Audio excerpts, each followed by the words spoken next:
जय हिंद प्यारे साथियों, नमस्कार। मैं उदयवीर सिंह भाभी आपका स्वागत करता हूं यूबी केमिस्ट्री पर। और डियर फ्रेंड्स, आज हम class 12th chemistry chapter number 3 electrochemistry का पार्ट 5 पढ़ने वाले हैं, जिसमें हम मेनली दो टॉपिक्स पढ़ेंगे। एक रहेगा Kohlrausch law and its application. Dear friend, पिछले वीडियो के अंदर मैंने आपको 4 मेन टॉपिक्स बताए थे: रेजिस्टेंस, रेजिस्टिविटी, कंडक्टेंस, कंडक्टिविटी। इन चारों की कैलकुलेशन कैसे होती है, मोलर कंडक्टेंस और इक्विवेलेंट कंडक्टेंस, और इनको अफेक्ट करने वाले फैक्टर।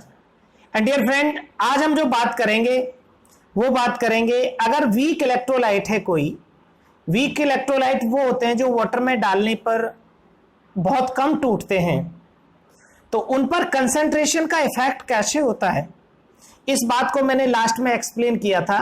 वीक इलेक्ट्रोलाइट के लिए कंसंट्रेशन बढ़ाने पर कंडक्टेंस घट जाता है और स्ट्रॉन्ग इलेक्ट्रोलाइट के लिए कोई बहुत ज्यादा फर्क नहीं आता। जैसे जैसे वीक इलेक्ट्रोलाइट होता है, उसकी जो मोलर कंडक्टेंस होती है वो इनवर्सली प्रोपोर्शनल होती है कंसंट्रेशन के, और कंडक्टिविटी डायरेक्टली प्रोपोर्शनल होती है कंसंट्रेशन के। इसमें बहुत सारे क्वेश्चन बनते हैं कि जो मोलर कंडक्टेंस है वो इनवर्सली प्रोपोर्शनल क्यों होती है, क्योंकि मोलर कंडक्टेंस डिपेंड करती है डिग्री ऑफ डिसोसिएशन पर। तो जैसे जैसे हम कंसंट्रेशन बढ़ाएंगे, डिग्री ऑफ डिसोसिएशन कम हो जाएगी तो मोलर कंडक्टेंस घट जाएगी। और जो कंडक्टिविटी है वो डिपेंड करती है आयंस पर यूनिट वॉल्यूम के अंदर। जैसे हम कंसंट्रेशन बढ़ाएंगे, आयंस पर यूनिट वॉल्यूम बढ़ जाएंगे। इसके बाद इफेक्ट ऑफ कंसंट्रेशन को एक्सप्लेन किया था हमने Debye Huckel Onsager equation से। Lambda M is equal to lambda X M B root C से। और अगर कोई वीक इलेक्ट्रोलाइट है, वीक इलेक्ट्रोलाइट के लिए जैसे जैसे हम वॉल्यूम बढ़ाते जाते हैं, तो वॉल्यूम बढ़ाने पर अल्फा डिग्री ऑफ डिसोसिएशन बढ़ता चला जाता है, और एक वक्त ऐसा आता है जब नंबर ऑफ आयन बनना बंद हो जाते हैं, तो उस कंडीशन को हम कहते हैं इनफाइनाइट डाइल्यूशन। और इनफाइनाइट डाइल्यूशन पर मैक्सिमम होती है डिग्री ऑफ डिसोसिएशन, तो कंसंट्रेशन हो जाती है वह 0। तो वीक इलेक्ट्रोलाइट के लिए इजीली पॉसिबल नहीं होता to calculate the molar conductance. तो इसके लिए कोलरॉस ने लॉ दिया। ये डिफरेंट आयंस है, पॉजिटिव या नेगेटिव आयंस। ये पॉजिटिव आयंस है ये सारे, और ये नेगेटिव आयंस हैं। ये इनकी कंडक्टेंस है, जिसको हम आयनिक मोबिलिटी कहते हैं। यूनिट वही होती है साइमन सेंटीमीटर स्क्वायर या metre square mole inverse. Kohlrausch law ये कहता था at infinite dilution weak electrolyte के लिए ध्यान रखेंगे, the molar conductance is equal to the sum of ionic mobilities. अगर आप H2O का निकालना चाहते हैं तो 349 और 199 को ऐड कर देंगे तो वाटर की आयनिक मोबिलिटी आ जाएगी, कंडक्टेंस आ जाएगा, मोलर कंडक्टेंस। अगर आप KCl की निकालना चाहते हो तो 73.5 को ऐड कर देंगे 76 में, और अगर आप KOH की निकालना चाहते हो तो 73 और 199 को ऐड कर देंगे। तो ये कहता था कोलरॉस लॉ, द मोलर कंडक्टिविटी, जिसको हम लिमिटिंग मोलर कंडक्टेंस भी कहते हैं, इस तरह से या इस तरह से हम इसे रिप्रेजेंट करते हैं। Molar conductivity of weak electrolyte is equal to sum of ionic mobilities of positive, जिसे कैटायन कहते हैं, और नेगेटिव आयंस। पॉजिटिव और नेगेटिव आयंस की आयनिक मोबिलिटी के सम के बराबर होता है।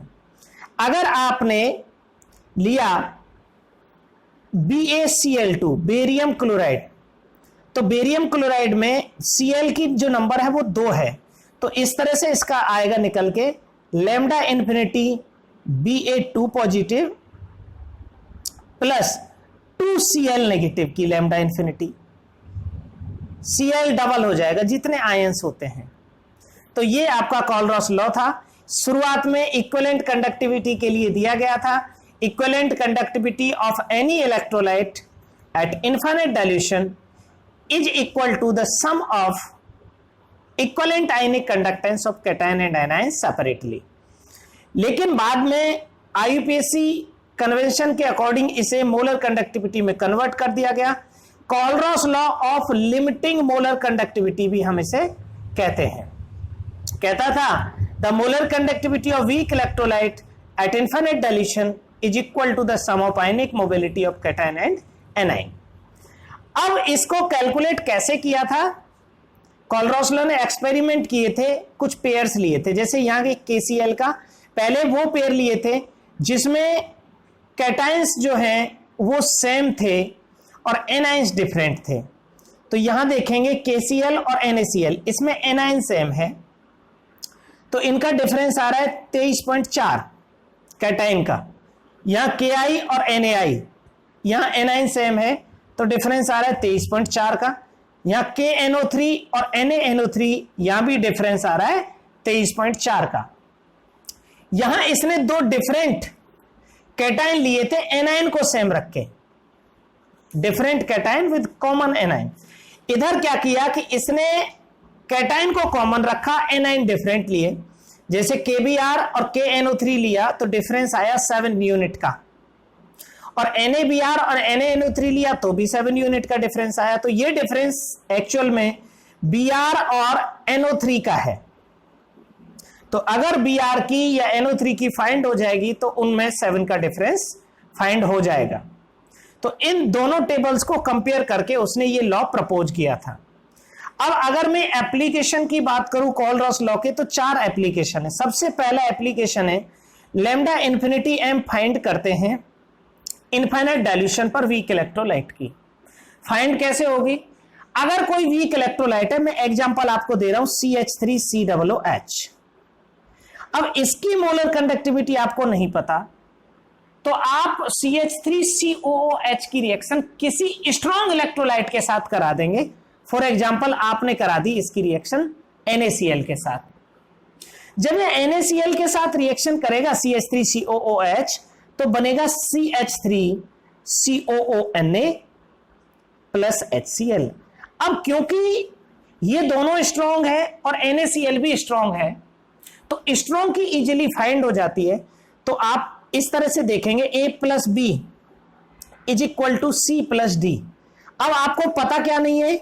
A नहीं पता, C पता है, D पता है और B पता है. तो आप A को फाइंड कर लेंगे. A इज इक्वल टू आएगा C plus D minus B फॉर्मूले से. इसका मैं एक क्वेश्चन आपको करवाता हूं. पहला एप्लीकेशन है, इस तरह से हम अगर एक वीक इलेक्ट्रोलाइट की फाइंड करते हैं तो उसकी रिएक्शन किसी स्ट्रॉन्ग से करा देते हैं, दो नए स्ट्रॉन्ग बन जाते हैं, प्रोडक्ट की जोड़ के उसमें से जो एक रिएक्टेंट है उसको घटा देते हैं. इस तरह से हमें मिल जाएगी. तो अगर मान लो आपको लैम्डा इन्फिनिटी CH3COOH निकालनी हो तो वो इज इक्वल टू रहेगी lambda infinity CH3COONA plus lambda infinity HCl minus lambda infinity NaCl. इसी तरह किसी भी वीक इलेक्ट्रोलाइट की आप रिएक्शन करा के उसको फाइंड कर सकते हो. तो ये कॉलरॉस लॉ के फॉर्मूले lambda infinity m is equal to, ये स्ट्रॉन्ग इलेक्ट्रोलाइट के लिए इस तरह से फाइंड होती है. इक्विवेलेंट कंडक्टेंस के लिए lambda infinite equivalent is equal to lambda infinite equivalent A plus lambda infinite equivalent C. A और C एनाइन और कैटाइन है. Lambda infinity m is equal to x, lambda infinity positive y और y lambda infinity negative x. x और y charge हैं और यहां x और y number of cation and anion है रेस्पेक्टिवली. अब इसके जो 4 एप्लीकेशन में बता रहा था उसमें पहला एप्लीकेशन है टू कैलकुलेट मोलर कंडक्टिविटी. वो जो अभी मैंने आपको एक्सप्लेन किया A plus B is equal to C plus D से कैलकुलेट करेंगे. यहां हमें A की निकालनी होगी, CD और B पता है. सेकेंड है to calculate degree of dissociation. Degree of dissociation होती है अल्फा और डिग्री ऑफ डिसोसिएशन का फॉर्मूला होता है टोटल मॉलिक्यूल ब्रेकन, जितने मॉलिक्यूल टूटते हैं, अपॉन टोटल मॉलिक्यूल टेकन, जितने लिए थे. इसकी जो मैक्सिमम वैल्यू है अल्फा की, अल्फा मैक्सिमम हो सकता है 1, तो स्ट्रॉन्ग इलेक्ट्रोलाइट की इसकी वैल्यू 1 के नियर होती है, और मिनिमम ये 0.001 से लेकर और कहीं तक भी हो सकता है 0.2 तक हो सकता है, मतलब 20% तक। अल्फा का जो फॉर्मूला होता है degree of dissociation, alpha is equal to होता है lambda CM upon lambda infinity M। जो लैम्डा CM है वो उसी फॉर्मूले से कैलकुलेट होता है 1000 कप्पा अपॉन M से, और lambda infinity M lambda infinity positive plus lambda infinity negative से। तीसरा है, इसकी हेल्प से हम डिसोसिएशन कांस्टेंट कैलकुलेट करते हैं K is equal to C alpha square upon 1 minus alpha. और चौथा इसका एप्लीकेशन है, सॉल्युबिलिटी कैलकुलेट करते हैं स्प्रिंगली सॉल्युबल सॉल्ट की। स्प्रिंगली सॉल्युबल सॉल्ट उन सॉल्ट को कहते हैं जो बहुत कम सॉल्युबल होते हैं। तो इन सभी को आप देख लेंगे। एक क्वेश्चन है जिसका मैं अभी एग्जांपल दे रहा था, ऑक्जेलिक एसिड के लिए मोलर कंडक्टिविटी कैलकुलेट करिए। ऑक्जेलिक एसिड होता है COOH। यहां दिया किस किस का है, सोडियम ऑक्जेलेट का दिया है, H2SO4 का दिया है और Na2SO4 का दिया है। अब आपको यहां पर रिएक्शन करानी है, जैसे मैंने एग्जांपल लिया था CH3COOH का, यहां पर लिया है एग्जांपल HCOOH और HCOOH, ये A है, इसकी हमें कैलकुलेट करनी है। तो रिएक्शन किससे कराओ, Na2SO4 के साथ, सोडियम सल्फेट के साथ। बनेगा क्या, sodium oxalate Na2C2O4 plus H2SO4। अब हमें पता किसकी है, सोडियम सल्फेट की पता है, सोडियम ऑक्जेलेट की पता है और H2SO4 की पता है। तो ये हमारा A plus B is equal to C plus D। अब हमें यहां C plus D minus B करना है, C plus D minus B। तो ये हमारा है C, ये D और ये B, ये प्लस ये माइनस ये। तो आप 700 प्लस 400 इज इक्वल टू 1100, और 1100 में से कितना रिड्यूस कर देंगे, 400 माइनस कर देंगे, तो आपको टोटल आ जाएगी इसकी इक्विवेलेंट कंडक्टेंस। ये डिग्री ऑफ डिसोसिएशन निकालने का formula as a alpha is equal to lambda infinity M upon lambda CM upon lambda infinity M, या लैम्डा CM का फॉर्मूला होता है 1000 kappa upon M upon lambda infinity positive plus lambda infinity negative. तो हम degree of dissociation find कर लेते हैं। अगर हमें डिसोसिएशन कांस्टेंट फाइंड करना है तो K is equal to C alpha square upon 1 minus alpha होता है, या C lambda square upon lambda infinity 1 minus lambda upon lambda infinity, या C lambda square lambda infinity lambda minus lambda infinity से calculate हो जाता है। और सबसे लास्ट में इसका चौथा एप्लीकेशन है to find out the solubility of sparingly soluble salt. Dear friend, जो मोलरिटी होती है, क्योंकि ये सैचुरेटेड सॉल्यूशंस होते हैं, तो मोलरिटी ही सॉल्युबिलिटी होती है वीक इलेक्ट्रोलाइट के लिए। तो इसका फॉर्मूला होता है lambda M is equal to 1000 kappa upon M। तो यहां से M कैलकुलेट हो जाती है, lambda infinity M is equal to 1000 kappa upon molarity, और सॉल्युबिलिटी मोलरिटी के बराबर होती है, तो kappa into 1000 upon lambda infinity M।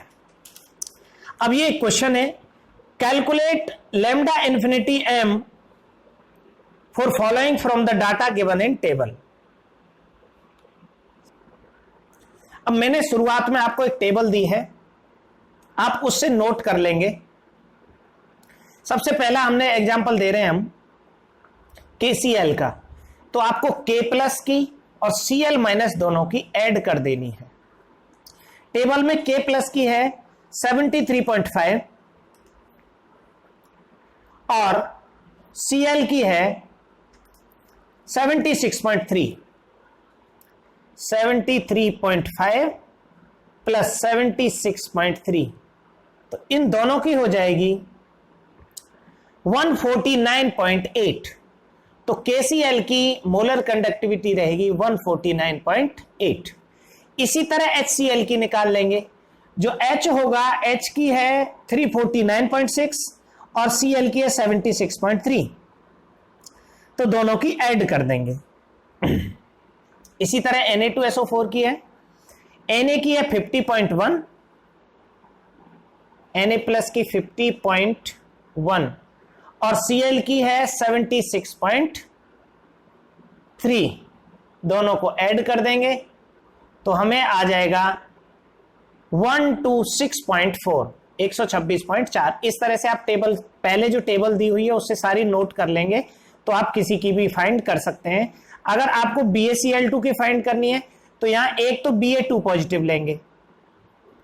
Ba2 positive की लिमिटिंग मोलर कंडक्टिविटी होती है 127.2 और 2 Cl की इसमें ऐड कर देंगे प्लस 2 Cl, और Cl की होती है 76.3, तो 2 की हो जाएगी 152.6 प्लस 127, तो ये हो जाएगा 279.8। तो इस तरह से लिमिटिंग मोलर कंडक्टिविटीज फाइंड हो जाएंगी इनकी।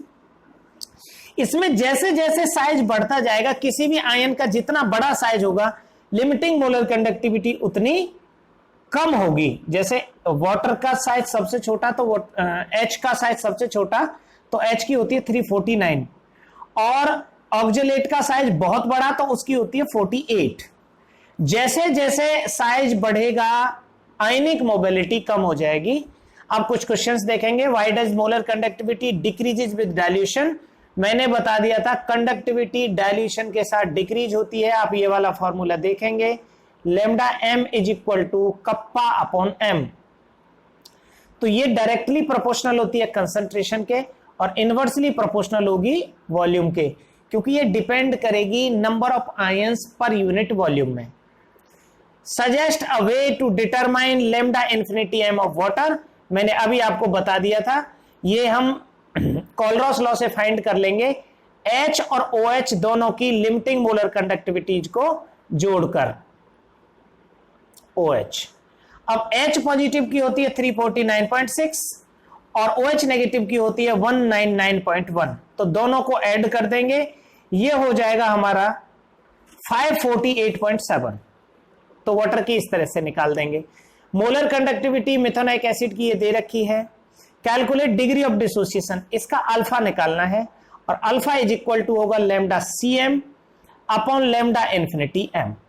अब इस क्वेश्चन में लेमडा इंफिनिटी दे रखी है 349.6 H पॉजिटिव की और HCOO नेगेटिव की दे रखी है 54.2। इन दोनों को 54.6 इन दोनों को जोड़ देंगे तो वो आ जाएगी HCOOH की लेमडा इंफिनिटी m और लेमडा CM निकाल लेंगे 1000 कप्पा अपॉन m से, तो अल्फा आ जाएगा lambda CM upon lambda infinity m।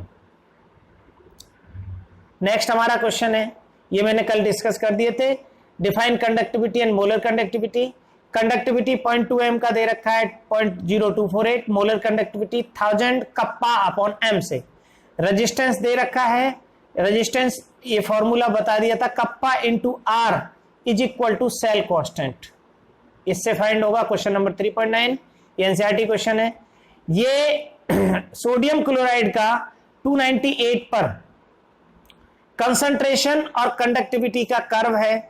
Lambda infinity find करेंगे, इसका सिर्फ आपको इस तरह से कर्व ड्रॉ करना है। नेक्स्ट है conductivity of 0.000241 acetic acid is this. Conductivity mean kappa given है। कैलकुलेट इट्स मोलर कंडक्टिविटी, तो सबसे पहले हम लेमडा m फाइंड करेंगे 1000 कप्पा अपॉन m से। पहला क्वेश्चन ये है, तो कप्पा ये दिया है, m ये दिया है, 1000 इंटू कप्पा अपॉन m से इसका लेमडा m फाइंड हो जाएगा। फिर कैलकुलेट इसका लेमडा इंफिनिटी m गिवन है 390.5, तो इसका डिसोसिएशन कांस्टेंट निकालना है। तो सबसे पहले लेमडा m फाइंड करो। लेमडा m फाइंड करने के बाद फाइंड होगा alpha. Alpha is equal to lambda m upon lambda infinity m। Lambda m आपने फाइंड कर लिया। लेमडा इंफिनिटी m क्वेश्चन में गिवन है 390.5 और अल्फा के बाद आ जाएगा K is equal to C alpha square upon 1 minus alpha. तो डियर फ्रेंड, ये था आपका कॉलरॉस लॉ, उसके एप्लीकेशंस और उससे related NCERT questions. Thanks for watching UV chemistry. Please share and subscribe. Thank you and have a good day.